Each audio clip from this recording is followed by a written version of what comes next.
Bienvenidos a todos a este increíble webinario Rehabilitación Integral en Pacientes con Soporte ECMO. La verdad estamos muy contentos de poder tener a los speakers que van a tener el día de hoy. Creemos que es una necesidad que nos está abordando hablar de este importante tema, que es tan importante para poder tener a nuestros pacientes pues en casa, que básicamente ese es el objetivo de poner un soporte ECMO, que el paciente regrese a casa, regrese con su familia, y parte fundamental de eso es la rehabilitación. Así que estamos muy contentos de recibirlos. Me presento con todos ustedes. Mi nombre es Jennifer Trejo. Yo actualmente soy médico, soy especialista en ECMO y actualmente nos dedicamos a pura educación. Soy CEO de Healthcare Training Experience, que básicamente tiene la misión de acercar a ustedes expertos en el área, expertos en el tema, y poder tener estos acercamientos con educación gratuita también. Entonces, bienvenidos a todos. Quiero presentarles a los excelentes ponentes que vamos a tener el día de hoy. Sabemos que mucha gente tiene muy poquito conocimiento de ECMO o han tenido muy poquito acercamiento de ECMO, así que para eso tenemos para ustedes una perfusionista muy amiga, muy querida de Ecuador, con muchísima experiencia en ECMO.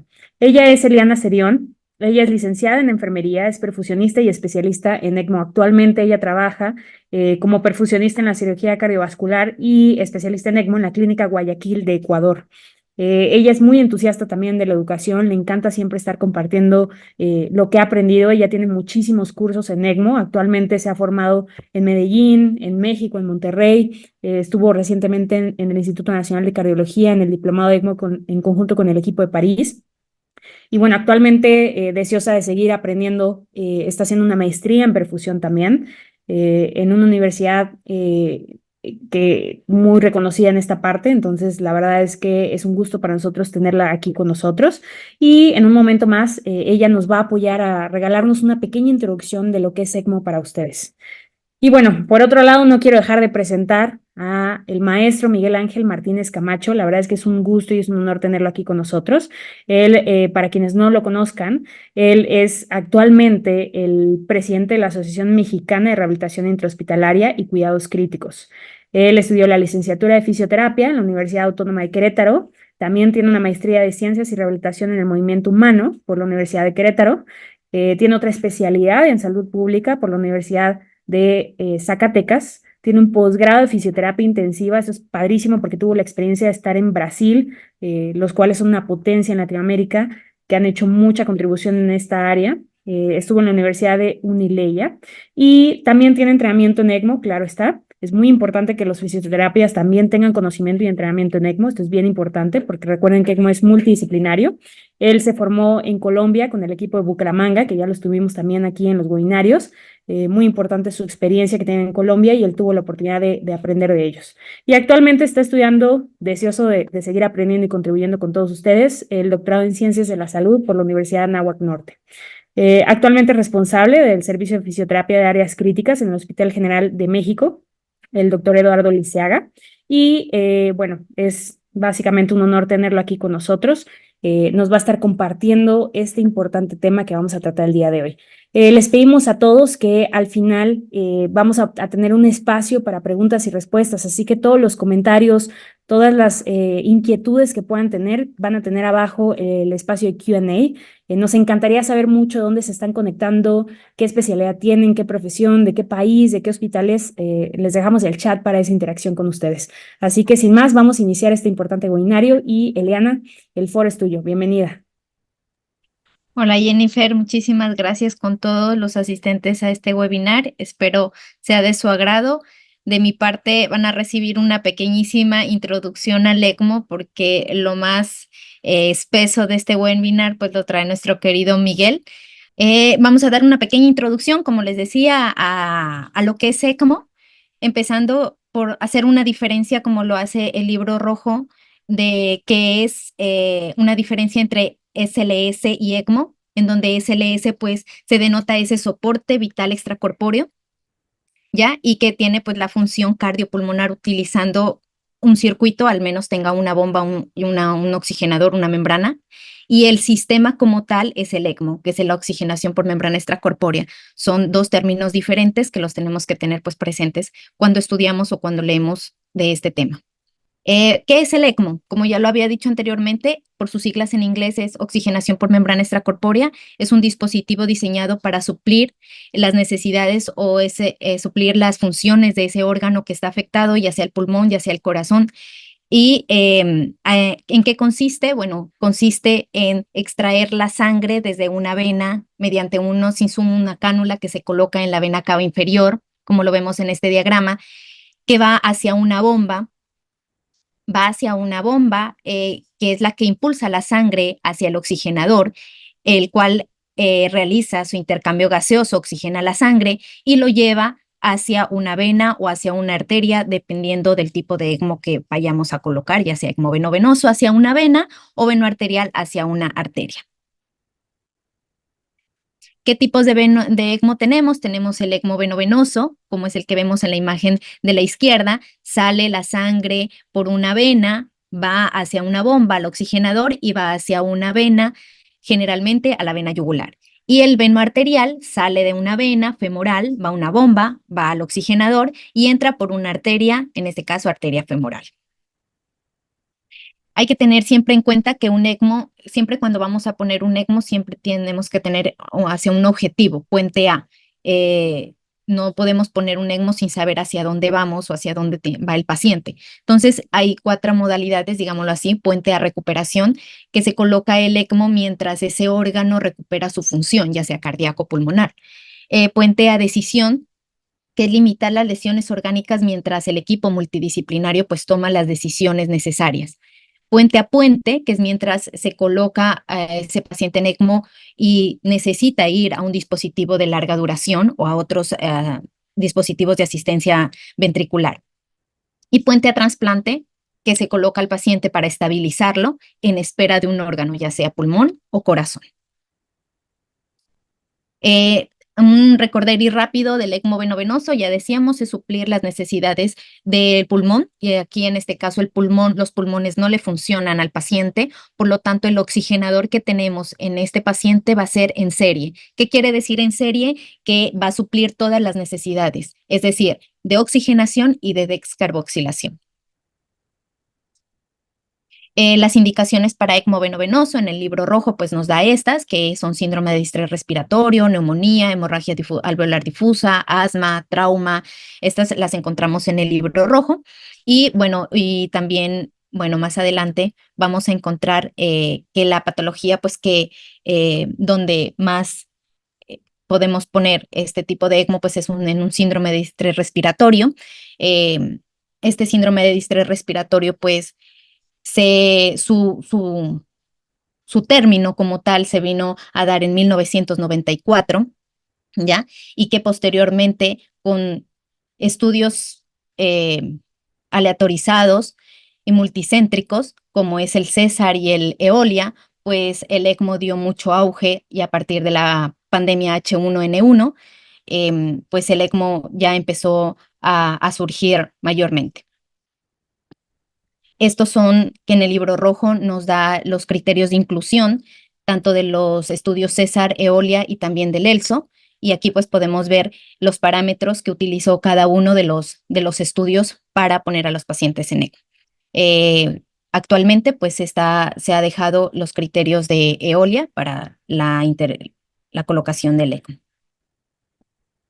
¿Qué indicaciones o por qué vamos a colocar el ECMO veno-venoso? Ya sea por 2 situaciones, por una insuficiencia respiratoria hipoxémica o por una insuficiencia respiratoria hipercápnica.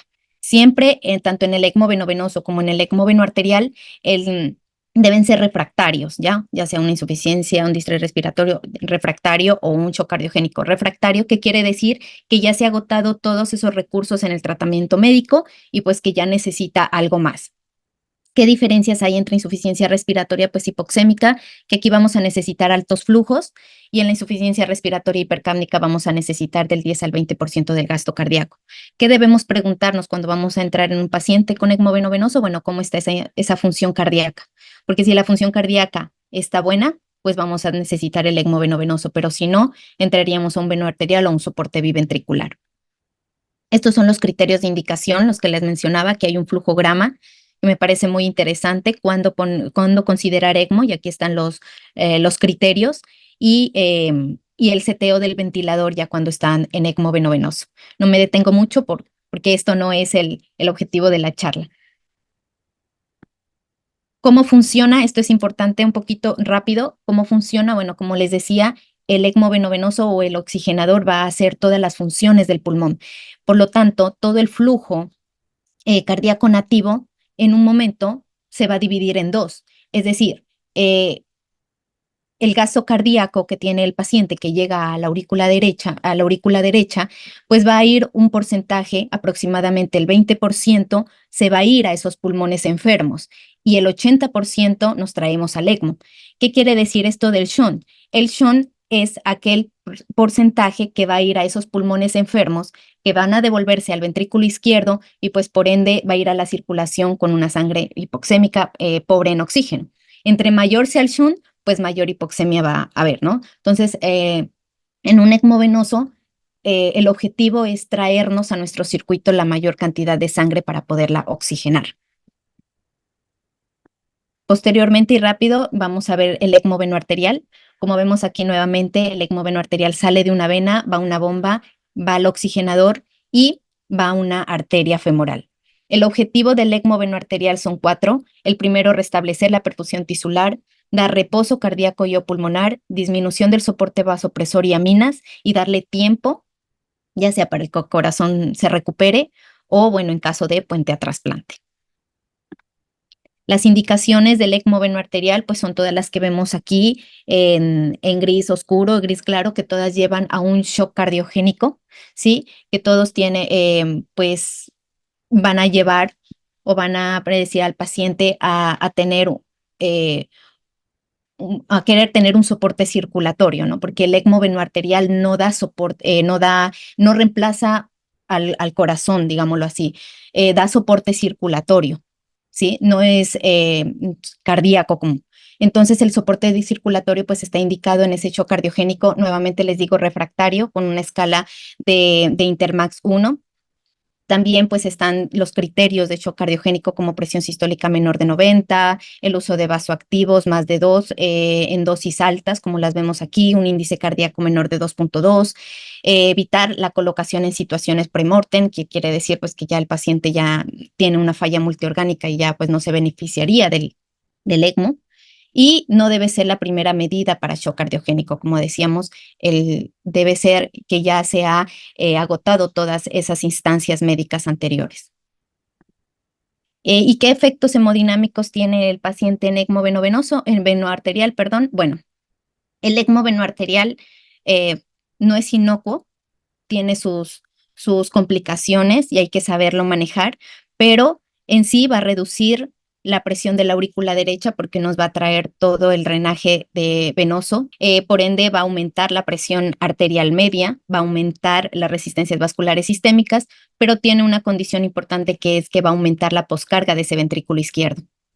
Entonces, es muy importante conocer y me gustaría que pues ahonden más en este tema porque pues es muy bonito conocer la fisiología y cómo funciona el ECMO para poderlo tratar, ¿ya? Esto es a grandes rasgos lo que les puedo decir del ECMO.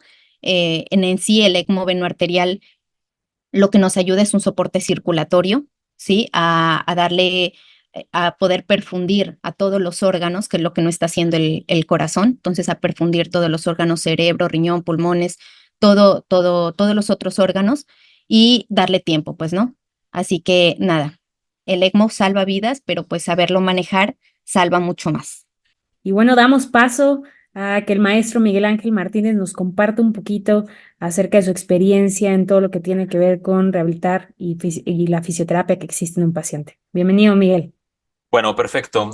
Antes que nada, pues muchas gracias a los asistentes por conectarse a esta charla sobre rehabilitación en paciente con oxigenación con membrana extracorpórea. Y bueno, vamos a abordar y a retomar algunas de las situaciones que nos hizo favor de darnos en la parte introductoria. En términos generales, hay que recordar que la terapia mediante ECMO pues, va a proporcionar un soporte de vida en diversas afectaciones cardíacas y o pulmonares, como bien comentaban hace un momento. Sin embargo, algo que hay que tener en consideración siempre desde un inicio es que los pacientes con ECMO tienen que tener ahora sí que una posibilidad de supervivencia pues más o menos elevada, ¿no? O cosa por decir, no tiene que ser una situación premortem, como habían dicho hace un momento. Y esto abre el abanico de posibilidades de la parte de la rehabilitación, ¿no? Sabemos que los pacientes críticos a nivel general, incluyendo al paciente con ECMO, son pacientes de alto riesgo de desarrollar secuelas funcionales, ¿no? Derivadas tanto de la patología crítica, de la severidad de la misma patología, como de la duración de la estancia en la unidad de terapia intensiva. Y dependiendo del tipo de ECMO, de la configuración del ECMO por el cual cursa nuestro paciente, ya sea venoarterial o venovenoso, pues son pacientes que se pudiesen llegar a prolongar más tiempo de lo que a lo mejor un paciente sin ECMO pudiese llegar a estar, y esto va a complicar la estancia en la terapia intensiva desde una perspectiva de afectación funcional. Y bueno, como les comentaban, dentro del escenario de rehabilitación nos podríamos encontrar con pacientes con una configuración clásica venovenosa o venoarterial, que a final de cuentas son pacientes con una patología, una alteración principalmente pulmonar. En el caso de los venovenosos, o cardiovascular en los casos venoarteriales. Sin embargo, algo que hay que tener en consideración es que durante la pandemia por COVID-19, la utilización del ECMO venovenoso se potencializó muchísimo en todas las regiones del mundo y también de Latinoamérica, lo cual, pues bueno, nos dio una experiencia pues un tanto amplia en el manejo del paciente con SDRA que requirió de soporte extracorpóreo. Entonces, bueno, esto ya se los habían comentado, son algunas de las indicaciones para ECMO venovenoso. Lo más común que vamos a ver son pacientes con síndrome de distrés respiratorio agudo, no es la única indicación. Sin embargo, algo que hay que tener en cuenta es que los pacientes con SDRA en la generalidad son pacientes de una complejidad alta, pero también son pacientes sobre todo con SDRA severo, de una mortalidad pues considerable, ¿no? Esto pone de manifiesto, en primer lugar, que son pacientes complejos, en segundo lugar, que el manejo médico es complejo y que las secuelas funcionales que pudiesen llegar a desarrollar esos pacientes también pueden llegar a ser complejas, ¿no? Situaciones desde ventilación mecánica prolongada, la conexión al ECMO propiamente dicho, la utilización de sedación profunda, de bloqueadores neuromusculares, etcétera, son factores de riesgo para que el paciente tenga una afectación muscular, específicamente debilidad adquirida en la UCI e inclusive afectaciones multisistémicas, ¿no? Que al egreso de la terapia intensiva se puede desarrollar un síndrome post-cuidados intensivos. Algo importante es de que el SDRA, en realidad, el SDRA severo tiene una mortalidad alta, no puede llegar a ser una mortalidad cercana al 40%. Entonces, son pacientes de alta complejidad en primera instancia. Es algo que tenemos que tener en cuenta. Este es un video, ¿sí? Tomado del doctor Rafael Lima, simplemente para los que no hayan visto la magia del ECMO, cómo se inicia esta situación. O sea, cuando vemos cómo pasa esa sangre por el oxigenador, sabemos que viene una gran cantidad de trabajo, una gran cantidad de cuidados, que son pacientes de alta complejidad. Sin embargo, pues como equipo multidisciplinario tenemos que estar capacitados en el manejo de estos pacientes, pues de altísima complejidad. También otra cosa que tenemos que tener en consideración desde una perspectiva de rehabilitación es cuál es la causa o hacia dónde se dirige la conexión del paciente de ECMO, ¿no? O como bien mencionaban en la introducción, habitualmente se pone el ECMO hacia un puente hacia algo, ¿no? Un puente de recuperación, un puente de trasplante, ¿sí? Por poner algunos ejemplos, ¿no? Entonces, en este caso, algo que tenemos que considerar es, ok, mi paciente hacia dónde se dirige y los objetivos fisioterapéuticos y de rehabilitación de manera específica hacia dónde van. ¿sí? Básicamente, en la mayoría de la atención del paciente en estado crítico, desde una perspectiva fisioterapéutica funcional, lo que nosotros buscamos es reducir el impacto de la patología crítica y sus secuelas, ¿sí? A nivel general es eso. Entonces, ¿qué es lo que nosotros vamos a dirigirnos? Básicamente que el paciente no tenga una afectación en el sistema del movimiento corporal humano, ¿sí? Sea cual sea el componente que se pudiera llegar a afectar, pero en este caso, y perdón que sea tan reiterativo, el paciente con ECMO es un paciente de alta complejidad tecnológica, de alta complejidad desde una perspectiva fisiopatológica y de una alta complejidad porque pues básicamente son pacientes que ya tuvieron otro tipo de terapéutica, ¿no? Y no dio resultado y se puso sobre la mesa la posibilidad de conectarlo a un soporte extracorpóreo y se conectó a un soporte extracorpóreo, ¿no? Entonces, son pacientes complicados que los tenemos que abordar desde una perspectiva multidisciplinaria, tenemos que estar en constante comunicación con el equipo médico, con el equipo de enfermería, con los perfusionistas, con los terapeutas respiratorios, con los otros integrantes del equipo de rehabilitación, porque no únicamente el equipo de rehabilitación está conformado por fisioterapeutas o kinesiólogos, también tenemos nuestros terapeutas de lenguaje, fonoaudiólogos, terapeutas ocupacionales, terapeutas respiratorios, etcétera, ¿no? O sea, somos un gran equipo que es necesario para el manejo del paciente crítico y específicamente del manejo del paciente en ECMO. Entonces, pues bueno, hay que diferenciar eso. Algo importante, sí, es recordar que básicamente la oxigenación y el barrido del dióxido de carbono del paciente que está sometido a la terapia con ECMO, pues va a depender principalmente de la membrana extracorpórea. Sin embargo, pues también tenemos un pulmón nativo en el paciente, ¿no? Que a final de cuentas, conforme vaya recuperándose, seguramente va a poder aportar cada vez más, por así decirlo, en estas funciones de oxigenación y de barrer dióxido de carbono. Sin embargo, sí, va a ser de suma importancia, pues, darnos cuenta el tipo de soporte, sí, o mejor dicho, el nivel de soporte necesario para que nosotros podamos considerar que tal vez es seguro empezar el ejercicio físico en paciente con oxigenación por membrana extracorpórea. Ya sabemos que son pacientes de alta complejidad, sin embargo, pues vaya, o sea, creo que tenemos que diferenciar diferentes parámetros, nos tenemos que poner en contacto con el médico intensivista, con el médico especialista en ECMO, con los perfusionistas, para pues poder hacer un análisis más profundo sobre esto. Algo que tenemos que tener en consideración dentro de los parámetros generales de la programación del ECMO o del manejo del ECMO, tenemos tres parámetros fundamentales que tendremos que considerar a la hora de evaluar a nuestro paciente, que es el FIO2, básicamente que se está aplicando al paciente, que es decir, es la cantidad de oxígeno que está llegando a la membrana del paciente. El barrido, el gas de barrido o el flujo de aire fresco, como le quieran decir, que básicamente es el flujo de aire que está llegando a la membrana, y el flujo de sangre, es decir, la cantidad de sangre que está movilizando la máquina por minuto. Sí, esto se genera a través de una centrífuga, de una bomba, que básicamente lo que hace es generar revoluciones y esto genera básicamente este movimiento de la sangre.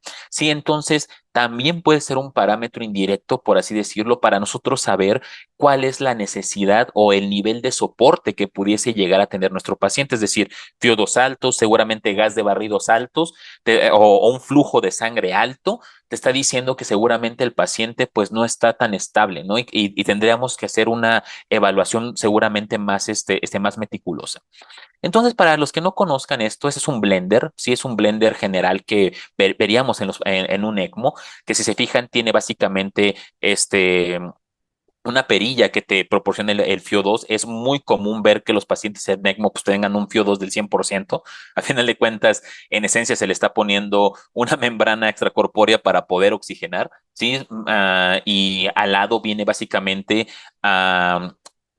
el gas de barrido, ¿no? O sea, o el flujo de aire fresco, que hay que recordar algo también bien importante. Habitualmente el flujo o el gas de barrido sí se utiliza en esencia también o está relacionado con el CO2 con el que se quiera mantener al paciente. Es decir, seguramente si el paciente está reteniendo dióxido de carbono a pesar del ECMO, será necesario aumentar el gas de barrido para poder satisfacer o para poder barrer con el CO2 que tiene este paciente. Entonces, es un parámetro que también tendremos que estar en mente. Dependiendo del equipo que tengamos, si la consola del ECMO nos va a proporcionar otro tipo de, de monitoreo, por así decirlo, ¿sí? Este en específico es una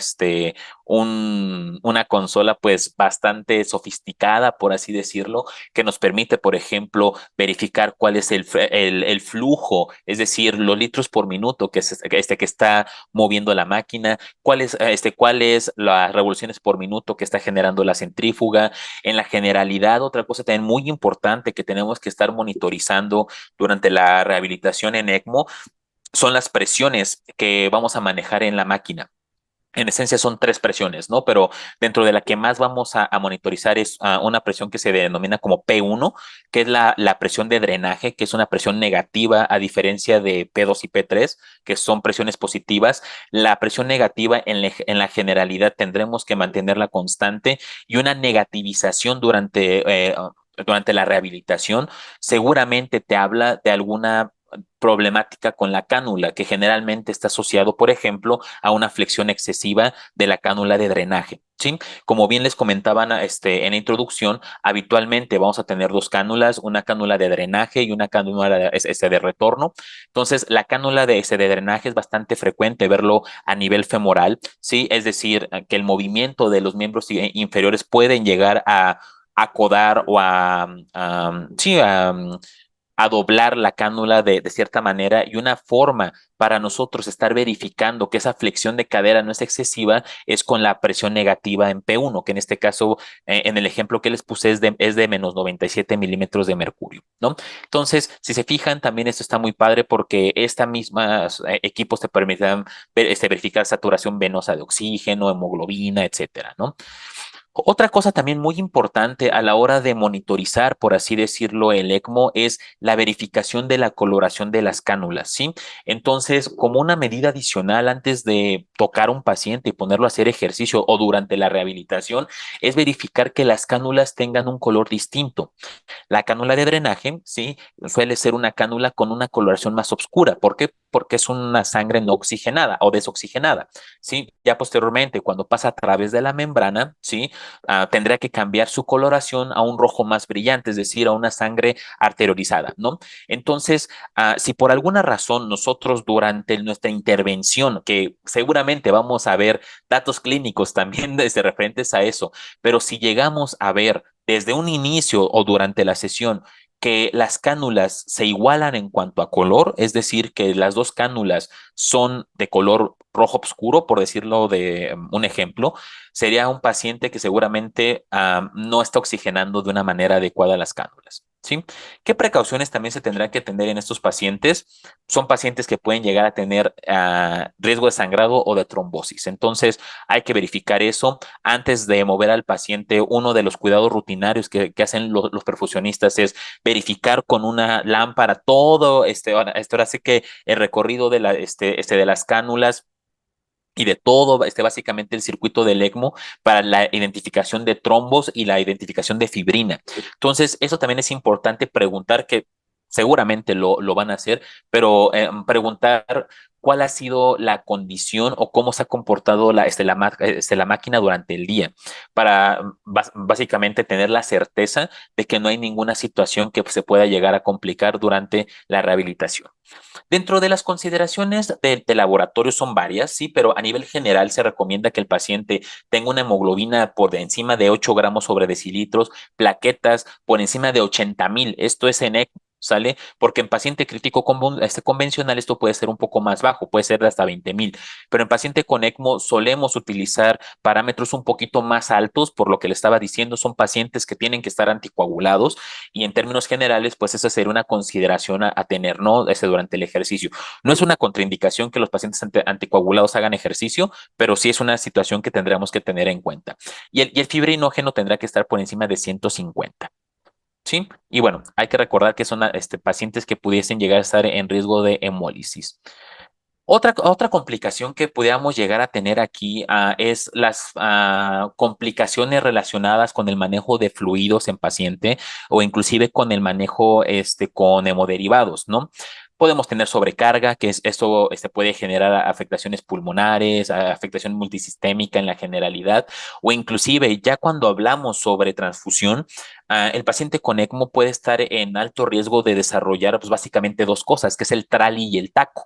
Sí, el taco está chistoso, ¿no? O sea, pero básicamente estamos hablando sobre una sobrecarga inducida por transfusión, ¿sí? O también podemos estar en presencia de una lesión pulmonar inducida por transfusión, es decir, pudiéramos llegar a encontrar el paciente que se comporta como un SDRA o algo similar a un SDRA, pero que sea consecuencia de la transfusión. Entonces, es algo que tenemos que estar monitorizando, es algo que tenemos que tener consciente y es algo que tenemos que considerar en estos pacientes, que básicamente era lo que le estaba comentando. Estos efectos adversos de la terapia transfusional sería algo a tener en cuenta. Sí, y recordar, como les decía, como pueden ver, son pacientes de alta complejidad y por algo en la generalidad los consideramos como el paciente crítico de los críticos. Sí, bueno, este es un paciente convencional, es un paciente en una terapia intensiva X en nuestro país.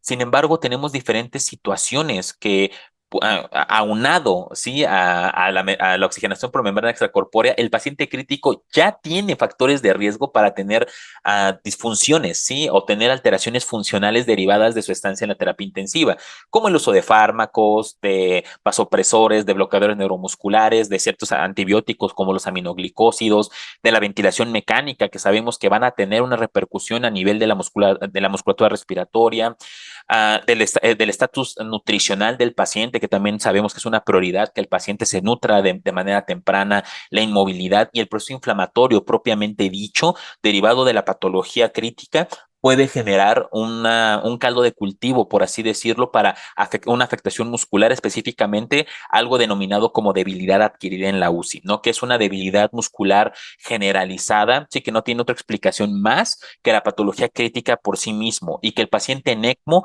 es un paciente de altísimo riesgo de desarrollar debilidad adquirida en la UCI y por ende tener secuelas funcionales. Por ejemplo, los pacientes con SDRA son pacientes también de muy alto riesgo de secuelas funcionales y psicológicas. Entonces, aunque tuviéramos un paciente con SDRA severo que no haya sido necesario conectarlo a ECMO, son pacientes de alto riesgo funcional y todavía más el paciente que estuvo sometido a oxigenación por membrana extracorpórea.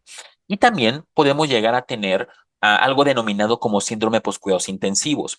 Este síndrome postcuidados intensivos, en esencia, es una afectación a nivel, pues, multimodal, por así decirlo, o multicomponente, que va a impactar de manera negativa en el aspecto físico, psicológico y inclusive hasta cognitivo en el paciente crítico. Y el paciente con ECMO es un paciente de alto riesgo de desarrollar esto, ¿sí? Y esto, de manera particular, va a impactar, ¿sí? En la calidad de vida tanto del paciente como de la familia.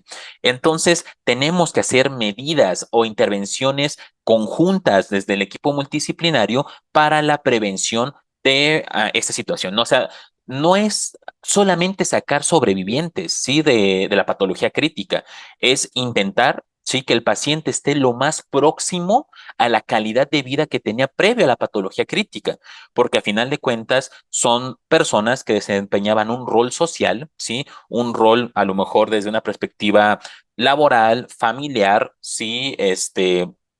Son un amigo, un hermano, un esposo, lo que sea, ¿sí? Que desempeñan un rol y nosotros tenemos que proporcionar, sí, las estrategias pertinentes para que el paciente pueda recuperar la vida que tenía antes de la patología crítica y no solamente sacar pacientes vivos de las terapias intensivas. También otra cosa importante es de que los pacientes con ECMO sobrevivientes, sí, en la generalidad, pues tienen un deterioro en la calidad de vida, sí, o pueden tener un deterioro en la calidad de vida, sobre todo si son pacientes que se complicaron y que fueron pacientes de una estancia prolongada. ¿sí? Sabemos que el paciente en general, que dura mucho tiempo en la terapia intensiva, son pacientes complejos que pueden desarrollar alteraciones pues bastante importantes, ¿no? Entonces, en particular se ha observado que a los 12 meses los pacientes sobrevivientes a ECMO presentan síndromes de poscuidados intensivos, pueden tener un empeoramiento de la calidad de vida, pueden sufrir de desempleo, disminución de los ingresos económicos. Una gran cantidad de pacientes críticos tienen un deterioro en cuanto al tipo de trabajo y el ingreso mensual familiar, ¿sí? Entonces, cuando hablamos sobre paciente crítico, ¿sí? Y sobre las consecuencias de paciente crítico, no únicamente hablamos sobre una cuestión médica, ¿sí? También estamos, o también genera una problemática económica, una problemática social que se tiene que atender. ¿Sí? Y también otra cosa importante es de que el ECMO puede generar, y toda patología crítica, ¿sí? Puede, bueno, no provocar propiamente el ECMO, sino la patología crítica por sí misma, ¿sí? Una nueva discapacidad, ¿sí? Entonces, podemos tener pacientes vivos, pero que desarrollaron una discapacidad durante la terapia intensiva. Entonces, hay diferentes alternativas o diferentes situaciones que podemos hacer para aminorar el impacto de la patología crítica, que es aplicable también en el paciente con ECMO, que es, pues, garantizar una nutrición lo más óptima y lo más precoz posible, no perpetuar la sedación cuando no sea necesario, empezar con protocolos de movilidad temprana, permitir que haya una humanización en los servicios de la terapia intensiva. Sí, estar valorando el riesgo, más que riesgo, estar evaluando para identificación de delirium, etcétera, ¿no? O sea, es muy importante estar evaluando día con día a nuestro paciente para verificar dentro de los paquetes de cuidado qué es lo que podemos hacer. Y otra cosa también bien importante que tenemos que tener en cuenta es de que, bueno, la sedación puede llegar a ser necesaria en algunas patologías. En el paciente con ECMO no es la excepción, ¿sí? Puede haber pacientes que seguramente por la condición, ya sea pulmonar o cardíaca, requiera de una sedación profunda. Esto es principalmente en los pacientes pulmonares, por ejemplo, no sé, en un paciente con síndrome de estrés respiratorio agudo, que seguramente van a requerir de una sedación pues profunda, más o menos prolongada. Sin embargo, algo que tenemos que tener en cuenta es que el paciente se tendrá que despertar lo más rápido posible.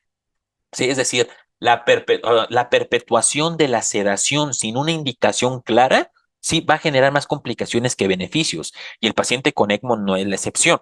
Sí, o sea, si tenemos un paciente con ECMO que ya pudiera estar despierto, debería de estar despierto, si no vamos a generar mayor problemática funcional respiratoria, vamos a prolongar los días de estancia hospitalaria, los días de ventilación mecánica, los días en general, sí, de atención en terapia intensiva, y con esto pues aumentar muchísimo los costos de atención.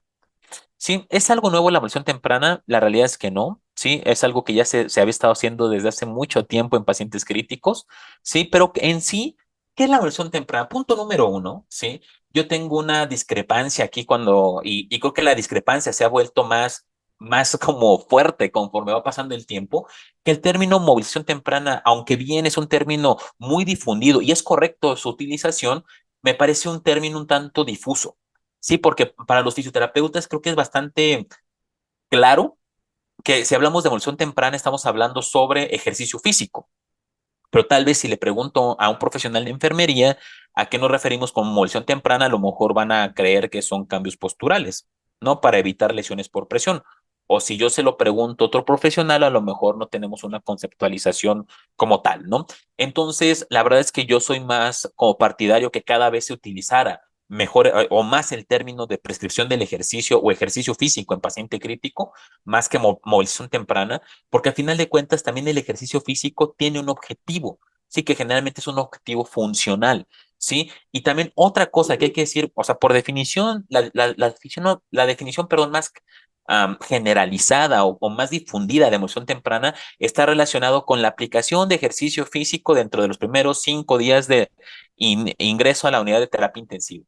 Sin embargo, ¿cuál es la problemática que tenemos aquí? Que en el paciente con ECMO es posible que, dada la situación tan crítica que tiene el paciente, al igual y no nos da la vida para empezar al día 5. Entonces, más que fijarnos tener un objetivo de tiempo así estricto, ¿cuál sería el correcto funcionamiento de un equipo de rehabilitación? A ver, punto número uno, ¿sí? Y esto es algo que nosotros siempre decimos, En el caso de la fisioterapia, porque yo soy fisioterapeuta, pero es aplicable para todo el equipo de rehabilitación, el fisioterapeuta tiene que estar en la UCI, no debe de ir a la UCI. ¿Qué quiere decir eso? Tenemos que tener fisioterapeutas de planta, sí, atendiendo paciente crítico, sí, y tenemos que tener personal de rehabilitación capacitado en paciente crítico y mucho más en paciente en ECMO. Es decir, un fisioterapeuta general, sí, no va a poder rehabilitar a un paciente en ECMO. Sí, eso es claro, sí, y eso es para todos los profesionales. Requerimos de una capacitación específica en ECMO. Pero bueno, ya volviendo a lo mejor en la temática, ¿qué es lo que tendremos que estar haciendo? Checando todos los días, pasando visita con nuestro paciente para la evaluación de estabilidad clínica, hacer una discusión con el equipo multidisciplinario para verificar en qué momento es el adecuado para iniciar el proceso de rehabilitación. Pero aquí les va algo interesante. ¿Sí? En las fases iniciales, ¿sí? Cuando tal vez lo único que se puede hacer son cuidados posturales, que básicamente sería alineación de segmentos, cuidados de la piel y tal vez movilización pasiva. Lamentablemente estas intervenciones, si bien van a prevenir seguramente tener lesiones a lo mejor en la piel, a lo mejor estamos esperando que no tengamos una reducción de los arcos de movimiento, van a ser pobres para la prevención de alteraciones musculares. ¿Sí? Entonces, debemos de poner como objetivo primario que el paciente colabore en la rehabilitación lo más rápido posible. ¿Sí? Y para esto es importante la colaboración y la coordinación con todo el equipo. La ventilación mecánica es una contraindicación para hacer ejercicio físico. La realidad es que no. En la actualidad sabemos que se puede realizar ejercicio físico en paciente ventilado tan rápido como el paciente esté estable. Generalmente esto es entre las 48 y 72 horas de inicio de la ventilación mecánica. ¿Sí? Sin embargo, y en ECMO, ¿será una contraindicación? La realidad es que no. En este artículo específico de difusión que hicimos en el ICU Management and Practice, en donde hablamos un poquito a mayor profundidad sobre la movilización temprana en paciente que está en ECMO, ¿sí? Desarrollamos una serie de temáticas con esto, ¿no? Pero en la generalidad podríamos decir que la movilización temprana en ECMO realizado por profesionales calificados en ECMO es segura, sí, es necesaria y se tiene que implementar básicamente en todos los equipos de ECMO, ¿sí? O sea, así como tenemos a lo mejor nuestros enfermeras perfusionistas, nuestras enfermeras cardiovasculares, nuestros médicos intensivistas, especialistas en ECMO, tendríamos que tener nuestro equipo de rehabilitación especialista en ECMO, ¿sí? Y a final de cuentas, damos por hecho que son especialistas también en paciente crítico, ¿sí? Porque el paciente en ECMO es un paciente crítico también. Entonces, en términos generales, es seguro. Hay varios artículos que hablan sobre la seguridad de la moción temprana en paciente en ECMO. Sí, es seguro siempre y cuando se haga con profesionales experimentados. Sin embargo, hay que decir algo, hacen falta ensayos clínicos aleatorizados para poder dar mejores recomendaciones, ¿sí? Es un tanto complejo luego poderlo hacer por las características del paciente con ECMO. Gran parte de la literatura que tenemos es basado en estudios observacionales, lo cual no es malo, sí, también hay que decirlo, no es como que sea algo malo tener estudios observacionales, sin embargo, sería deseable en algún momento empezar con ensayos clínicos aleatorizados. ¿Cómo vamos a iniciar la evaluación temprana? En esencia, en primer lugar, es pues tener a nuestro paciente con ECMO, hacer una evaluación clínica, tendremos que hacer una evaluación neurológica, hemodinámica, respiratoria, ¿sí? Y en caso de que no hay alguna contraindicación, ¿sí? Tendremos que hacer una evaluación rápida del funcionamiento del ECMO, ¿sí? Checar circuitos en caso de que no se haya verificado, o simplemente tener un acercamiento con el equipo de perfusionistas, ¿no? O sea, verificar, por ejemplo, cómo está la cánula, en qué posición está la cánula, si no está sangrando la cánula, si no hay fibrina alrededor del circuito, si la bomba está bien, si está bien conectado el blender, sí, no sé, o sea, en la generalidad verifica que las cánulas estén de un rojo brillante y un rojo más oscuro, etcétera. Y si no hay ningún compromiso en el paciente, ¿sí? Tanto clínico como de funcionamiento de la máquina, vamos a pensar en la movilización, ¿sí? Por ejemplo, ¿sí? Tal vez inclusive algo que se podría llegar a considerar, ¿sí? Es la modificación de ciertos parámetros en el ECMO, como pudiera ser el gas de barrido, como pudiera ser el flujo, como pudiera ser el FiO2, para mejorar la tolerancia al ejercicio. Sin embargo, eso seguramente lo tendremos que hacer de manera dinámica con el equipo de perfusión ahí presente. No lo vamos a hacer propiamente nosotros, o sea, de que vayamos a agarrar la consola y moverlo. Lo que tenemos que hacer es dialogar con el equipo de perfusión, platicar con todo el equipo multidisciplinario cuál va a ser el reto funcional que se va a plantear y verificar si es factible, si es seguro y si los riesgos sí son muy inferiores a los potenciales beneficios. Si nosotros, o sea, en nuestro análisis vemos que el riesgo es altísimo para el beneficio mínimo que se le va a dar al paciente, no se tendrá que realizar.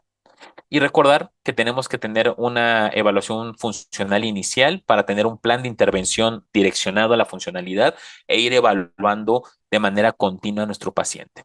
Entonces, en términos generales, hacemos una evaluación de fuerza, una evaluación estructural del músculo, electrofisiológico y una funcional. ¿Sí? En términos generales, el MRC, que es un examen manual muscular, es de lo que más se utiliza para la identificación de debilidad adquirida en la UCI en paciente con ECMO. Sí, también se puede utilizar la dinamometría de mano para la identificación del paciente con ECMO. Sí, entonces, en términos generales, esas son pruebas rápidas para identificar pacientes que ya cursan con debilidad adquirida en la UCI y que seguramente van a ser pacientes de alto riesgo funcional. Esta es una escala de movilidad en ECMO, sí que va de 1 a 8. Es muy similar a la escala IMS, que en términos generales una escala de movilidad que nos permitirá también saber cuál es el reto funcional que se le va a poner al paciente, a lo mejor desde cuestiones de no movimiento hasta movilización pasiva, giros en cama, sentarse a borde de cama, pasarlo a un reposet, que el paciente se pare, que el paciente marche en su lugar o inclusive la deambulación. Sí, sin embargo, ¿es posible la deambulación o la bipedestación en paciente con ECMO? La respuesta es que sí, pero siempre y cuando tenga, ahora sí que una estabilidad clínica suficiente para poderlo hacer de manera segura. Sí, ya desde el 2014, Carol Hodgson hablaba sobre cuestiones relacionadas con el ECMO, ¿sí? Te menciona que básicamente se podría movilizar al paciente en cama de forma segura. En el año que fue publicado, que fue en el 2014, se consideraba que tener una cánula femoral era una contraindicación para que el paciente saliera de la cama. Ahorita ya sabemos que es una precaución, ¿sí? Tenemos que tener cuidado con el posicionamiento de la cánula. Sí, en términos generales va a ser más fácil movilizar a un paciente con una cánula bilumen, es decir, que no tenga una cánula de extracción a nivel femoral. Sin embargo, la problemática en Latinoamérica es de que no todos los centros o no todos los lugares tienen estas cánulas bilúmenes. De hecho, en México básicamente no tenemos eso y básicamente el 100% de nuestros pacientes tienen cánula de extracción femoral. ¿Sí? Afortunadamente, con el paso del tiempo se ha ido aumentando la cantidad de pacientes que se movilizan. Sí, aquí podemos ver en general la cantidad de pacientes en ECMO, sí, del 2009 al 2010 y del 2011 al presente cuando se hizo este estudio. Sin embargo, ¿qué es lo que podemos observar? Que aún así es un porcentaje bajo los pacientes que se movilizan con ECMO. Sí, en términos generales, ¿qué es lo que tendríamos que estar verificando? Criterios de seguridad general, sí, a lo mejor hay que considerar en el paciente con ECMO que además del pulmón nativo, pues se le está dando un soporte extracorpóreo, sí, entonces, pues vaya, hay que considerar esta situación de la estabilidad respiratoria del paciente.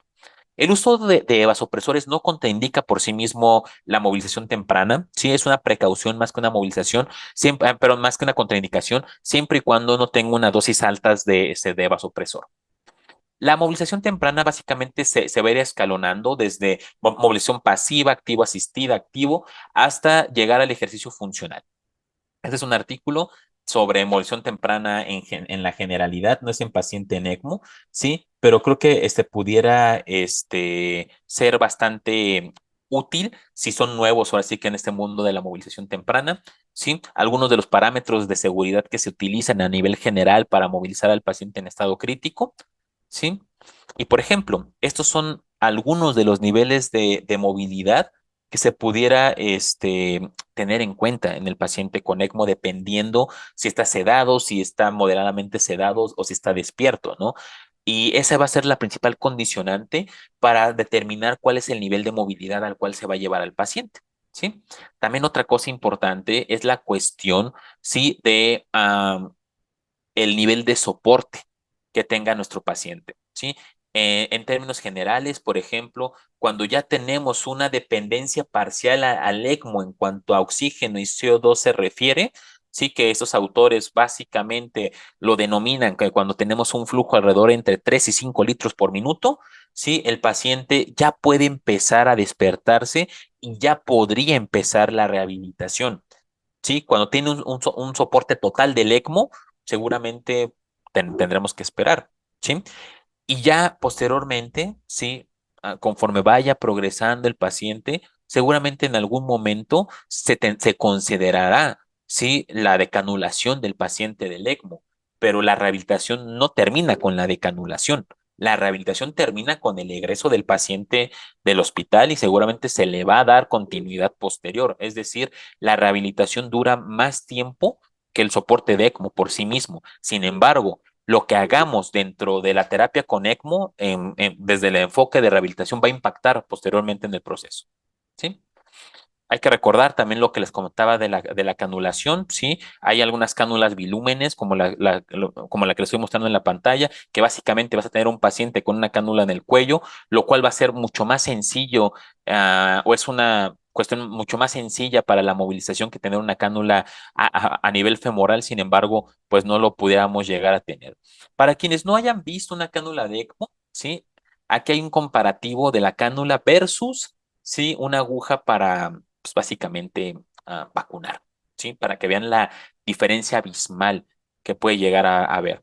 Durante la movilización pudiera ser necesario utilizar algún dispositivo para asegurar la cánula, ¿sí? Para que no se vaya a mover, lo cual va a ser fundamental. También se puede hacer con algunos straps. También algo importante es gran parte de las configuraciones de ECMO requieren de una cánula de drenaje a nivel femoral, lo cual va a limitar pero no contraindica la movilización del paciente y sería preferible canular a nivel superior para evitar esta barrera. ¿Sí? Algo también importante es que la cánula está bien metida, no es una invitación a que la jalen, no, al contrario es tener mucha precaución con la cánula. Sin embargo, es una cánula que está muy profunda, no se puede estar hasta 35, 45 centímetros para llegar hasta la vena cava. Entonces, son cánulas grandes, son cánulas profundas, pero tenemos que cuidar mucho el posicionamiento de la cánula, ¿sí? Nada más para que vean más o menos cómo pudiesen llegar a ver estas cánulas, ¿sí? La cuestión de la situación, ¿no? Entonces, como les comentaba, durante la emulsión podría ser necesario la modificación del flujo para mantener la oxigenación, para mantener los niveles de CO2 suficientes, ¿sí? Durante el ejercicio físico, ¿sí? Entonces, pues bueno, la oxigenación se podría monitorizar de manera directa en el ECMO, ¿sí? Una reducción de la saturación venosa de oxígeno y un aumento del lactato sugiere que hay un delivery de oxígeno inadecuado. A una saturación por encima de 90% se suele recomendar en el paciente con ECMO para garantizar una buena oxigenación durante la rehabilitación. En algún momento, ya en fases más posteriores, se puede hacer una prueba para ver cómo funciona el pulmón nativo, pero bueno, eso seguramente lo harán en su momento para ver si el paciente ya está listo para desconectar al paciente de la máquina. Y bueno, en algunas ocasiones se puede considerar la administración de fluidos para prevenir complicaciones relacionadas con el flujo. Sobre todo ahorita lo que vamos a ver, hay veces que las cánulas chicotean, ¿no? O latiguean. Entonces, pues recordar eso, ¿no? Sabe que es un juego básicamente entre el pulmón nativo, nativo y la membrana extracorpórea, ¿sí? ¿Podemos llegar a tener pacientes despiertos con ECMO? La respuesta es que sí. ¿Podemos llegar a tener pacientes con ECMO sin ventilación mecánica invasiva? La respuesta es que sí. Sí, sobre todo en los pacientes venoarteriales pudiera llegar a suceder. Sin embargo, en los pacientes a lo mejor venovenosos hay que considerar algo que por ahí hay un riesgo-beneficio de despertar demasiado temprano al paciente con SDRA severo. Se piensa que el aumento del drive respiratorio puede llegar a generar lesión pulmonar, lesión muscular, ¿sí? Pero, sin embargo, el PCILI es un concepto que ahorita se habla mucho de él, Sí, se piensa que está relacionado con el fenómeno de Pendeluft. Sí, sin embargo, no hay un estudio contundente de la relevancia clínica que tenga el PECILI, ¿no? O sea, es como no sé, es un concepto, es algo que se piensa que sucede, es algo que es importante a lo mejor tener en consideración, sí, pero afortunadamente, sí, hay ya alternativas para medir el esfuerzo respiratorio del paciente y tal vez reducir el riesgo de esta lesión que no sabemos si existe. ¿Sí? Pero lo que sí sabemos, y que eso sí está ciencia cierta, que prolongar la inactividad de la musculatura respiratoria puede llegar a generar una disfunción diafragmática, que eso va a generar una problemática en cuanto a la desconexión del paciente del ventilador. Y que a final de cuentas también estará esta pregunta, ¿no? Dentro del equipo de ECMO, o sea, ¿qué se le va a quitar primero al paciente? ¿El ECMO o el ventilador? ¿Sí? Es bastante común quitar el ECMO y que el paciente se quede ventilado, ¿sí? Sin embargo, pues pudiese haber algunas situaciones en las cuales se decida lo contrario, ¿no?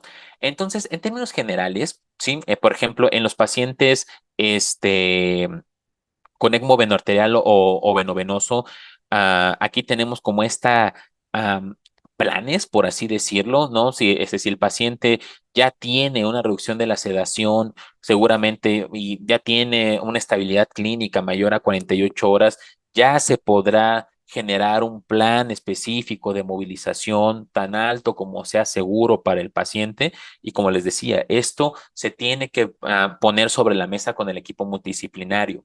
Otra cosa importante es que se recomienda, ¿sí? La traqueostomización temprana en los pacientes con ECMO, ¿sí? Sobre todo con venoso. La traqueostomía de manera general, ¿sí? Facilita el proceso de rehabilitación. Parecería que no, pero facilita muchísimo el proceso de rehabilitación del paciente. Entonces, no le tenga miedo al paciente traqueostomizado, que nos va a costar menos trabajo movilizar. Entonces, recordar que la movilización del paciente con ECMO es multidisciplinario, ¿sí?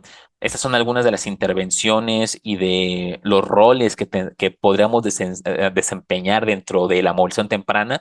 Obviamente, el intensivista y el fisio deberían de ser los que planean ahora sí que cuál es el reto funcional. El intensivista va a estar monitorizando, puede llegar a asistir, ¿sí? Pero el fisioterapeuta básicamente es el ejecutor, ¿sí? De la actividad física, ¿sí? Por ejemplo, en el caso de enfermería, intensivistas y en la cuestión, por ejemplo, de los perfusionistas, pues deberían de estar también al pendiente de todo lo que sucede alrededor del paciente. ¿Por qué? Porque en caso que queramos hacer un reto funcional elevado, como caminar al paciente, se necesita una cantidad suficiente de personal, ¿sí? Entonces, por ejemplo, o sea, vamos a ver diferentes fotos, por ejemplo, de personas en las terapias intensivas. Este es un ejemplo, por ejemplo, de lo que se hace en México. Primero vamos a ver pacientes sin ECMO. Aquí podemos ver cómo se puede progresar a los pacientes, cómo el paciente crítico, intubado, con ventilación mecánica, puede hacer un nivel de movilidad pues, bastante extenso. Podemos tener algunos auxiliares tecnológicos como el Motomed.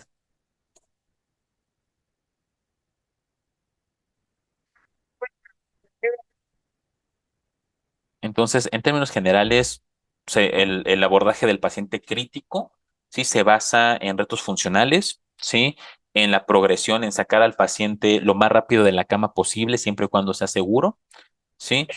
Se puede llevar al paciente a niveles altos de movilidad como la deambulación, como también lo podríamos ver en esta situación. Hay- pero también el paciente con ECMO se puede movilizar, ¿no? Por ejemplo, desde una situación como en cama,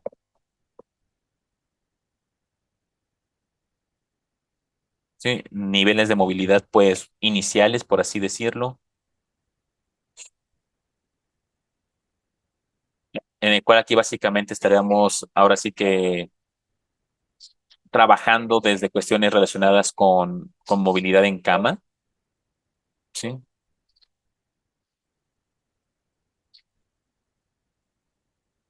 Por ejemplo, eso sería algo de lo que se pudiera llegar a hacer en cama. en realidad no es el nivel máximo de movilidad al cual deberemos de llevar a nuestro paciente. Tiene que ser superior a esto, obviamente, ¿sí? Pero ya, a lo mejor para verlo desde una perspectiva más práctica, vamos a hacer un seguimiento de caso. Sí, es un paciente básicamente que ingresó por COVID-19 al hospital. Vean cómo está básicamente destrozado ese pulmón, ¿sí? Fue un SDRA, así que refractario a terapia convencional y se decidió la canulación del paciente. Por ejemplo, ahí se empezó con ejercicios en cama.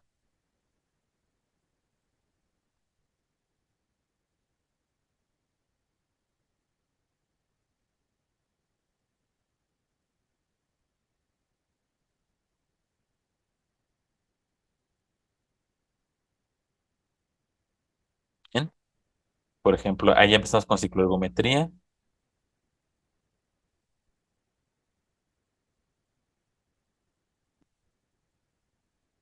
Dale, dale, solito, venga.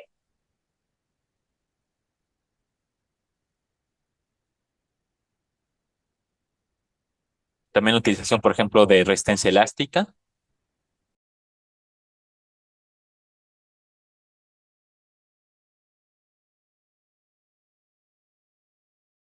Aquí ya el paciente se sacó de la cama, está en reposer ya haciendo cicloergometría. Si se fijan, va aumentando el nivel de movilidad.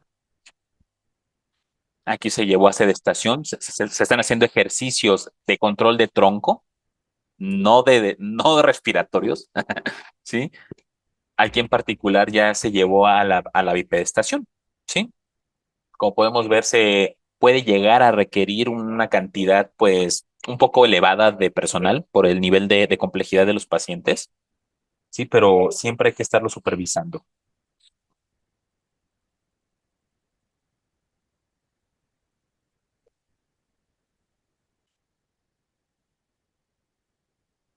Perfecto. Y vean, este ya es el paciente decanulado, sin ventilador, con oxígeno suplementario por la cuestión pues, del daño pulmonar, ¿sí? Pero en términos generales, este es a unos días previos de su egreso ya a casa. Posteriormente, el paciente nos hizo el favor de mandarnos videos. Por ejemplo, o sea, ya que está con su hijo, ¿sí? Ya en casa. Por ejemplo, ya caminando en casa, ¿sí? Que, bueno, o sea, a lo mejor se alcanza a ver que hubo pérdida de masa muscular. Sin embargo, es un paciente que deambula en su casa, no es un paciente que básicamente sus cuidados son bastante bajos, ¿no? Para el nivel de complicaciones que llegó a tener, ¿sí? Y bueno, a final de cuentas, se requiere de un equipo pues amplio, ¿no? Para la rehabilitación de este paciente. Aquí tenemos otro ejemplo de otro paciente que tuvimos, ¿sí? Muy bien. Por ejemplo, aquí se lleva al paciente a borde de cama.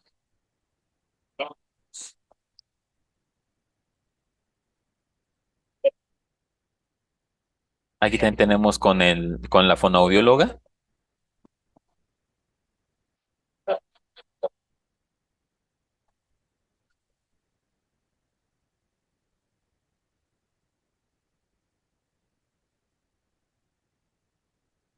Aquí ya vemos al paciente con un buen control de tronco, ya decanulado, perdón, con ventilación mecánica. Aquí podemos ver al paciente ya en una fase posterior, ya sin el ECMO, aún con ventilador, pero ya con una progresión funcional importante. Por eso es que les digo que la rotación no se termina cuando se decanula el paciente. Aquí ya podemos ver al paciente sin ventilador mecánico. Sigue con traqueostomía, pero ya con protocolo de retiro de la traqueostomía, ya está con cánula ocluida, ¿sí? Y pues bueno, o sea, en la generalidad este paciente también se fue súper bien a su casa. Y también se puede trabajar en paralelo el equipo de rehabilitación, fonoaudiología, fisioterapia, terapia ocupacional. Este es otro paciente que tuvimos, que por ejemplo está conectado con ventilador con ECMO, ¿sí?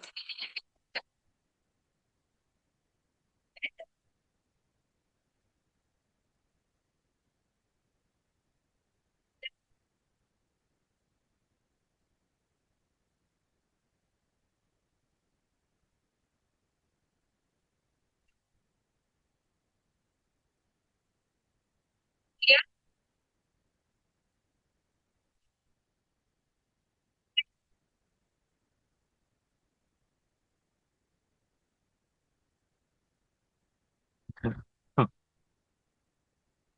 despertó. Estaba bueno, pues si ya llevaba como 1000 horas durmiendo. Es multidisciplinario, ¿no? A final de cuentas. Y bueno, hay varios artículos que hablan justamente sobre de los beneficios de la emoción temprana. En la generalidad, pues reduce complicaciones, aumenta la fuerza muscular, reduce los días de estancia hospitalaria, los días de ventilación mecánica, etcétera. No se ha visto que haya un impacto en mortalidad. Eso es la gran crítica de la emoción temprana en terapia intensiva. Pero también algo, ya casi para concluir con mi participación, es recordar algo, ¿sí? Que la división, por así decirlo, de la fisioterapia en fisioterapia pulmonar y fisioterapia, a lo mejor distinta o terapia motora, algo así le dicen, no sé por qué, pues no tiene gran razón de ser, ¿no? O sea, en la generalidad, casi siempre cuando trabajamos ejercicio físico en el paciente, tiene un impacto directo o indirecto a nivel respiratorio. Por ejemplo, esto es un estudio que se hizo con bioimpedancia eléctrica, simplemente haciendo un cambio de la cama a sentado a reposer, a cicloergometría y posejercicio. ¿Y qué fue lo que se vio? Que hay una mejoría en la aireación pulmonar, sobre todo post ejercicio. Entonces, en el momento en el cual tú ya estás progresando a tu paciente, lo estás sentando, parando, caminando, de forma indirecta, estás haciendo fisioterapia pulmonar, ¿sí? Estás reduciendo las complicaciones pulmonares. Entonces, tú no vas a sustituir el ejercicio físico como la deambulación con ejercicios respiratorios, como el inspirómetro incentivo. Inclusive pudieras llegar a utilizar algunas alternativas como el entrenamiento de músculos inspiratorios, eso sí en situaciones específicas, sobre todo cuando tienes pacientes con winning difícil, que básicamente es colocar una carga adicional a la musculatura respiratoria para aumentar su fuerza y su resistencia. Sin embargo, sí, lo que dice la evidencia respecto al IMT, al entrenamiento de músculos inspiratorios, es que la intervención que tiene mayor impacto en la reducción de los días de ventilación mecánica es la movilización temprana, ¿sí? Y que el IMT te puede llegar a ayudar a reducir la duración del WIN. Ya desde hace mucho tiempo, la Asociación Americana de Cuidados Respiratorios no recomienda hacer técnicas de higiene bronquial de manera rutinaria, solamente en pacientes hipersecretores, ¿sí? No recomienda el uso de inspirómetro de incentivo, sobre todo de flujo de manera rutinaria, y recomienda ampliamente la utilización de movilización temprana para prevenir, ahora sí que complicaciones postquirúrgicas, pero en la generalidad, la movilización temprana es fundamental dentro de la salud pulmonar de los pacientes críticos. Y ya para concluir, ahora sí, hay que tener precaución con el ECMO con este tipo de situaciones. Por ejemplo, si ven que a lo mejor el ECMO les hace esto, no es que esté endemoniado el ECMO, ¿sí? Es que hay que verificar qué es lo que está sucediendo. A lo mejor la cánula se adosó al vaso sanguíneo, ¿sí? O tenemos un paciente que le hace falta volumen, ¿sí? O, por ejemplo, podríamos llegar a ver este fenómeno que se conoce como fenómeno de recirculación, lo cual básicamente lo tendríamos que interpretar como que las cánulas ya se movieron y que seguramente ya están más juntas, ¿no? La cánula de extracción de la cánula de retorno. Entonces, pues vaya, se tiene que reconsiderar esto, se tendría que verificar el posicionamiento de las cánulas para evitar este fenómeno de recirculación. Puede haber pacientes tan complejos que pueden tener dos terapias extracorpóreas, sí, o sea, el ECMO más, en este caso, perdón, una terapia de reemplazo renal continua, se puede dar el caso. Pero bueno, ya para concluir, la movilización temprana debe ser una de las principales estrategias para la reducción de las secuelas funcionales. Los pacientes con soporte extracorpóreo no es la excepción y se debe de gestionar servicios de fisioterapia especializado en los servicios de terapia intensiva mexicanas y de toda Latinoamérica. Es decir, necesitamos fisioterapeutas capacitados y personal de rehabilitación capacitado en paciente crítico y específicamente en paciente en ECMO. Entonces, hay que darle ahora sí que el respeto ahora sí que al nivel de complejidad de los pacientes y es fundamental que como equipo multidisciplinario estemos capacitados para su atención. Y bueno, por lo que trabajamos, ¿no? Este fue un video que nos mandó un paciente de ECMO que atendimos, ¿sí? Que el paciente crítico regresa a su vida que tenía previa. Este es un paciente que estuvo hospitalizado con ECMO, que nos dio mucho gusto que posteriormente se nos mandó un video haciendo esto.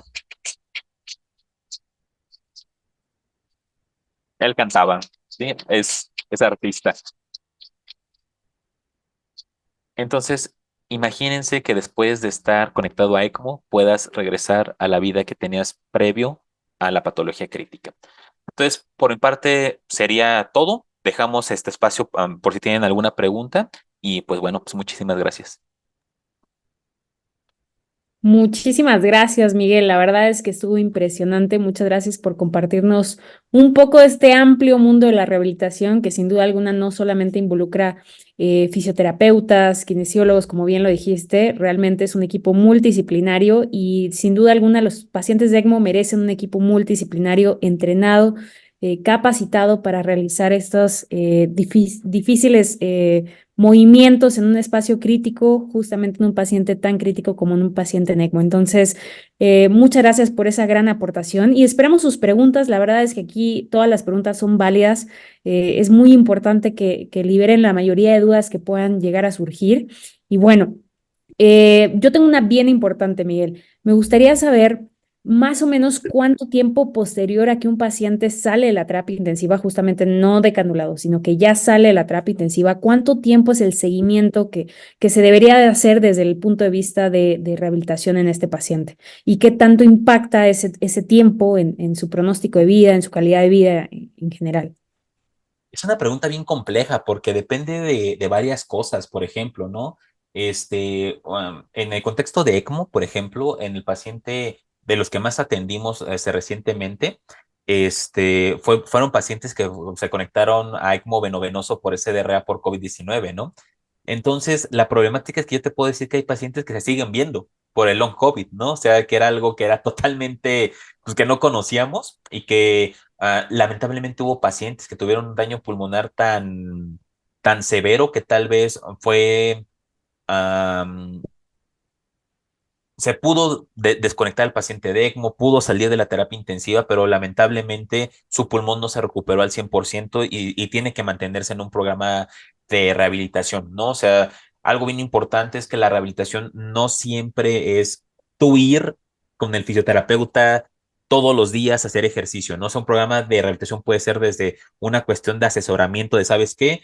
Posteriormente a que egresas del hospital vienes conmigo, te voy a enseñar a hacer ejercicio y posteriormente tú lo vas a hacer por tu cuenta y al igual y te voy a ver cada 6 meses o cada año para ver cómo sigues, ¿no? O sea, o cada 3 meses, dependiendo de la situación del paciente. Pero en términos generales, o sea, como en el paciente en general, yo consideraría que mínimo se le tendría que dar un seguimiento de 6 meses a un año. Sí, o sea, en términos generales, para verificar cómo está el paciente. Y en el paciente con ECMO, pues bueno, va a depender de la situación por la cual se conectó, ¿no? O sea, inclusive, por ejemplo, hemos tenido la experiencia de trasplantes, ¿no? Entonces, pues esos pacientes también son pacientes que se les da seguimiento, pues, Más am, crónico. ahora sí que extenso, ¿no? Entonces, pues va a depender, ¿no? Pero en términos generales, yo creo que entre 6 meses y un año es bastante prudente. Perfecto. Por aquí, por ejemplo, Tatiana nos comparte una muy interesante pregunta acerca de si estas rehabilitaciones se realizan en los 3 turnos y cuánto debería durar cada rehabilitación. Ay, qué buena pregunta. La respuesta es en los 3 turnos en la noche. Yo dejaría en paz al paciente porque es muy importante también que duerma, ¿sí? Y al final de cuentas, respetar el ciclo circadiano del paciente es fundamental para la prevención del delirio. Entonces, en términos generales, yo no recomendaría que fuera en la noche. O sea, hay otro tipo de cuidados que pudiéramos hacer en el paciente durante la noche, pero el ejercicio físico yo creo que se podría hacer en los otros 2 turnos. O algo muy importante, si lo hacen en el tercer turno, no interrumpir el periodo de descanso del paciente para la rehabilitación, no tiene sentido. Sí, y en términos generales, la duración dependerá del reto funcional que le haces.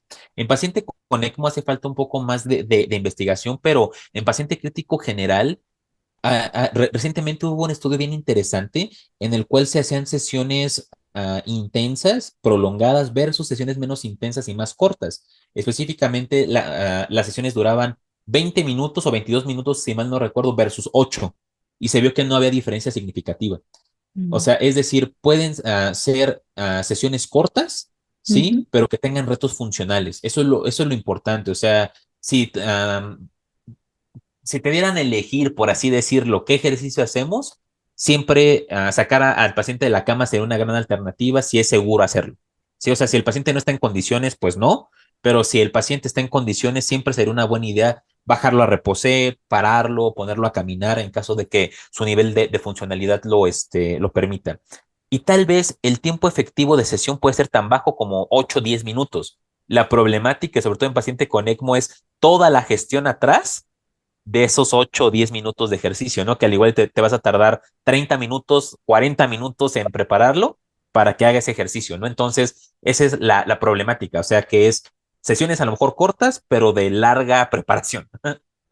Exactamente, porque justo hasta como vimos en los videos que muy amablemente nos compartiste, normalmente son 3, 4 personas del equipo de rehabilitación, sin contar al perfusionista que probablemente está ahí, al enfermero que está de turno tal vez, o probablemente por ahí algún médico cuidando toda la operación, ¿no? Entonces, sí es mucha planeación que hay siempre antes de la intervención en un paciente de ECMO. Y ahí yo me atrevería a decir un poquito, favoreciendo el comentario que comentaste, no hacerlo durante la noche, muy, muy acertado, pero también desde el punto de vista de ECMO, aguas, chicos, porque en las noches no hay nadie. En las noches es más difícil que haya alguien y si sucede algo, si se nos decanula por accidente, si se mueve una fijación de la cánula, es más difícil contar con ayuda rápida. Entonces yo no me arriesgaría tampoco a hacer este tipo de intervención en un paciente tan delicado en la noche donde tal vez no haya el apoyo o la asistencia emergente que requerimos en estos pacientes. Entonces, buenísima esa pregunta. Muchísimas gracias, Tatiana. Por aquí nos preguntan también, Mónica, acerca de el chaleco percutorio. En un paciente con mal manejo de secreciones más ECMO, ¿se podría iniciar? Y si sí, ¿cuándo podría ser conveniente?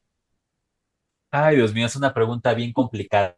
Sí pudiera ser, pero yo o sea, desde mi perspectiva, siempre la mejor opción es optimizar los mecanismos normales que tiene el paciente para manejar las secreciones, que es la tos.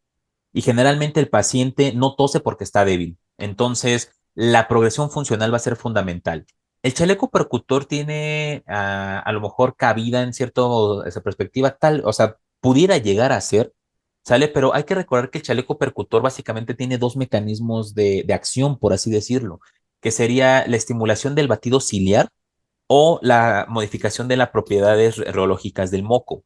Entonces, en este caso, lo que tendremos que verificar es si estimular esto o generar o así que este tipo de terapia le va a traer algún beneficio al paciente.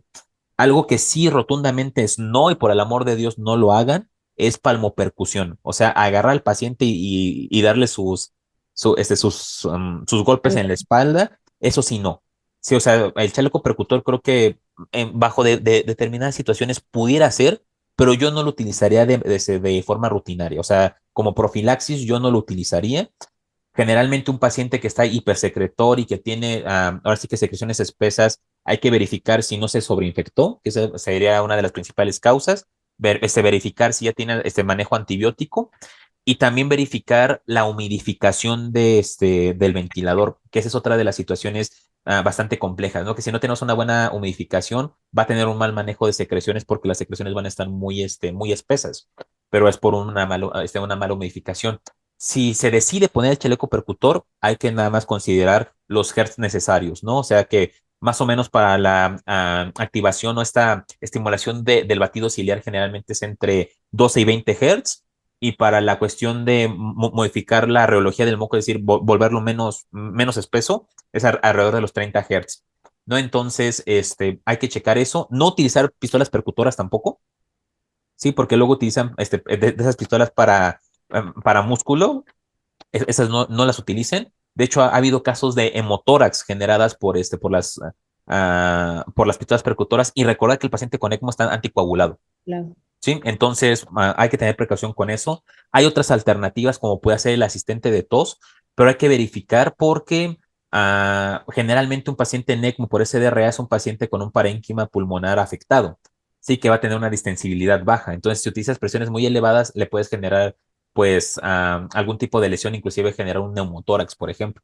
Entonces, hay que generar eso. Yo desde una perspectiva general, sí, yo lo que haría sería progresión funcional. Un paciente que se mueve generalmente no se complica.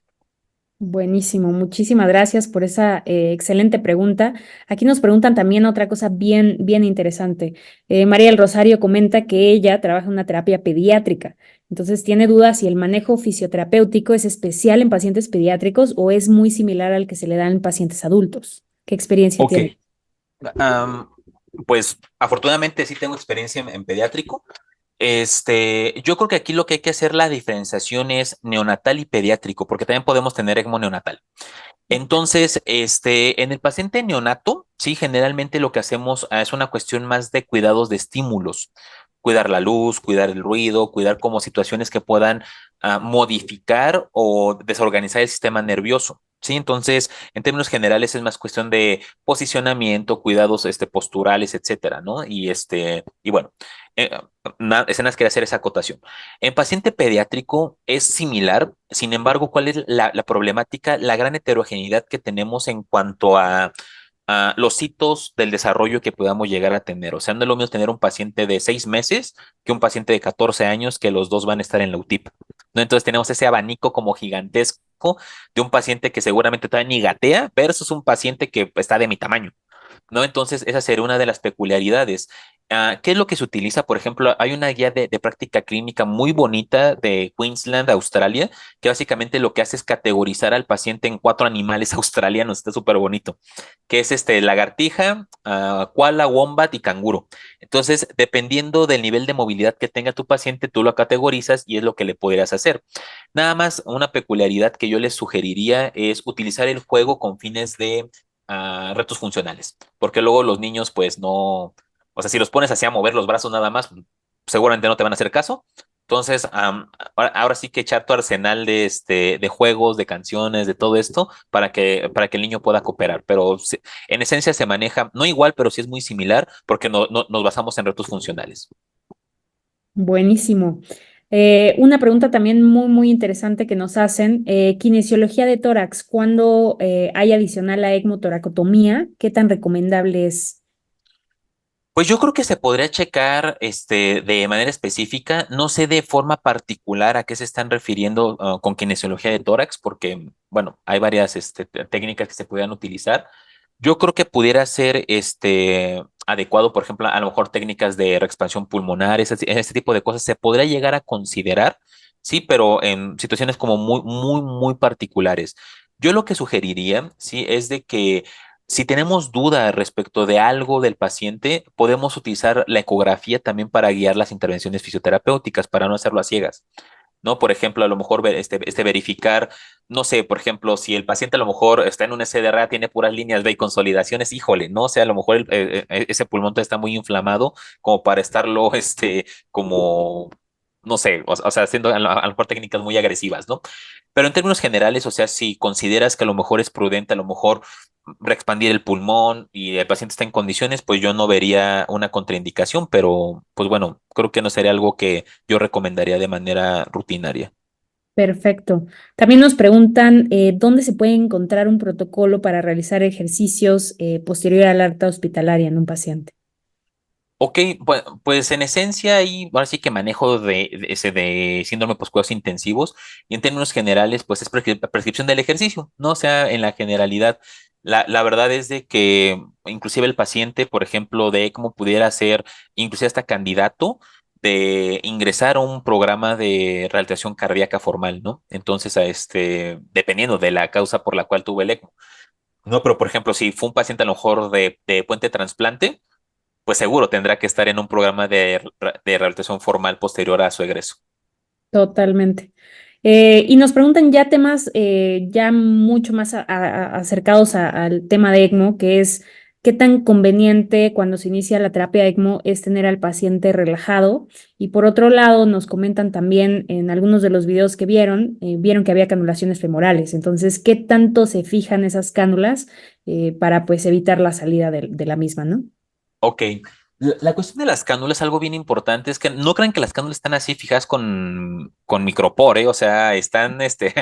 suturadas, sí, o sea, están súper bien fijadas, ¿no? Entonces, generalmente lo que se hace es En la sutura nosotros solemos, si no está hecho ya, lo que hacemos es marcar con un plumón, nada más en donde está la fijación para verificar que la cánula no se desplace.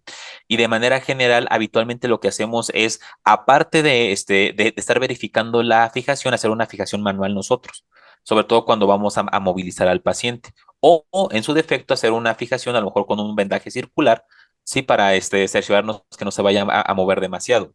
Pero la cuestión de la marca con el plumón sí es fundamental porque sí te puedes dar cuenta si la cánula se desplazó o para adentro o para afuera, ¿eh? Porque también la podrás desplazar para adentro. Entonces, no es tan fácil de canular a un paciente así como con un jalón. La verdad es que están súper bien fijadas, pero tampoco reten, o sea, No, no podrá quieren ser. canular a un paciente con ECMO, ¿no? Entonces, en la general sería eso, o sea, cómo se mueve, pues con cuidado. A lo mejor está medio raro decir eso, sí, o sea, pero es no hacer movimientos bruscos, verificar que la cánula tenga la cuerda suficiente, verificar hacia qué lado vas a movilizar al paciente. La recomendación es siempre se mueve el paciente hacia el lado de la máquina de ECMO. Sí, para tener una mayor cuerda. Entonces, en la generalidad sería eso. Y ante la duda, pregunten a su perfusionista o al médico intensivista que esté ahí, que ellos son, ahora sí que por ejemplo, los perfusionistas te pueden ayudar muchísimo con las dudas que podamos llegar a tener. Sí, entonces, pues hay que hacer equipo, a final de cuentas. Totalmente, y creo que ahí sumaría este valioso comentario. Siempre, siempre, siempre que se acerquen a un paciente de ECMO, no estén solos. O sea, no estén solos, siempre estén acompañados de alguien que tiene también experiencia en estos pacientes para que no vaya a haber alguna complicación en ese paciente e incluso echar mano, ¿no? Muchas manos ayudan. Aquí nos preguntan qué ángulo específico de movilización en miembros pélvicos con cánula femoral se deberían hacer. Ok, de forma específica, no se recomienda hacer por encima de 90 grados, pero yo lo que te recomendaría es de que estés monitorizando P1, es decir, la presión negativa, para verificar que no se negativice más. Si se negativiza mucho durante la flexión, te está diciendo o sea, que no te está tolerando la flexión de 90 grados. Entonces, en términos generales, no se recomienda más de 90 grados, pero si P1 se negativiza mucho antes de los 90 grados, seguramente es prudente no llegar hasta los 90 grados. Totalmente, buenísimo. ¿Alguna otra pregunta, chicos, que tengan? Importantísimas, todas estas inquietudes que tienen. Insisto, el paciente ECMO es sumamente complicado y la verdad es que creo que la única manera de prevenir una decanulación, ¿qué opinas, Miguel? Yo creo que es entrenamiento, capacitación y trabajo en equipo. ¿Tú qué opinas? Sí, por supuesto, y, o sea, y también recordar que hay capacitación de ECMO y hay centros de referencia bien importantes aquí en el país, ¿no? Entonces, la verdad es que hay donde capacitarse aquí en México y en Latinoamérica, pero pues bueno, en casa tenemos excelentes equipos de ECMO y pues acérquense. Exactamente, yo creo que no hay mejor manera de aprender que preguntar, acercarse. Actualmente en nuestro país ya hay varias terapias intensivas que cuentan con pacientes pues regularmente conectados a este soporte, entonces bien importante acercarse, preguntar y cada vez la tendencia es que haya más pacientes. Las terapias intensivas están creciendo, hemos visto que tiene muy buenos resultados este soporte, que nos ayuda a apoyar a esos pacientes que no tienen de otra. O sea, ya básicamente se agotaron las terapias convencionales y si no lo conectamos a ECMO, pues probablemente ya no haya otra manera de apoyarle, ¿no? Entonces, creo que cada vez la constante va a ser que vamos a ver más pacientes de ECMO en Latinoamérica y esa es la intención, de que cada vez más profesionales de la salud del equipo multidisciplinario estén entrenados, no solamente médicos, no solamente enfermeros, que son piedra angular también de este equipo, sino también todo el equipo de rehabilitación, que sin duda alguna ayuda mucho para que el paciente se recupere, el paciente pues regrese a casa, que es nuestro objetivo, ¿no? Pues listo, muchísimas gracias. Creo que no hay ninguna otra pregunta. La verdad es que les agradecemos muchísimo estar conectados, haberse quedado hasta el final. Este webinario está siendo grabado y lo vamos a subir en nuestra plataforma. Ya les pasé el link a través del chat. La intención es que puedan repetirlo, puedan compartirlo. La realidad es que esa es nuestra misión, compartir información de valor con todos ustedes, con expertos como el maestro Miguel, que tiene mucha experiencia en estos pacientes también. Y estamos próximos abrir nuestra siguiente edición del diplomado de ECMO que estamos trayendo a los profesores de París aquí a México. Tiene una excelente experiencia, un volumen impresionante. Entonces, pronto recibirán noticias, síganos en redes para poder tener acercamiento y pues probablemente también abramos pronto las inscripciones del curso virtual de ECMO que dimos en compañía del Instituto Nacional de Cardiología con el doctor Gustavo Rojas. El maestro Miguel participó justamente dando esta importante charla, este módulo que es tan importante en los pacientes con soporte ECMO. Sin más, les agradecemos, muchísimas gracias por sus preguntas, por sus intervenciones, por sus participaciones y gracias también a Eliana que básicamente nos dio una aportación muy importante de cuáles son las indicaciones de estos pacientes y por qué es tan importante, pues bueno, tener un poquito de conocimiento en términos generales para poder saber cuáles son las implicaciones en estos pacientes. Así que muchas gracias a ambos, muchas gracias por sus preguntas y nos vemos en el siguiente webinario. Esperen noticias para todos ustedes, fisioterapeutas, kinesiólogos, rehabilitadores. Estamos muy contentos de poder traer esta educación para ustedes también en el soporte ECMO. Así que estamos preparando cosas para ustedes. Muchas gracias a todos.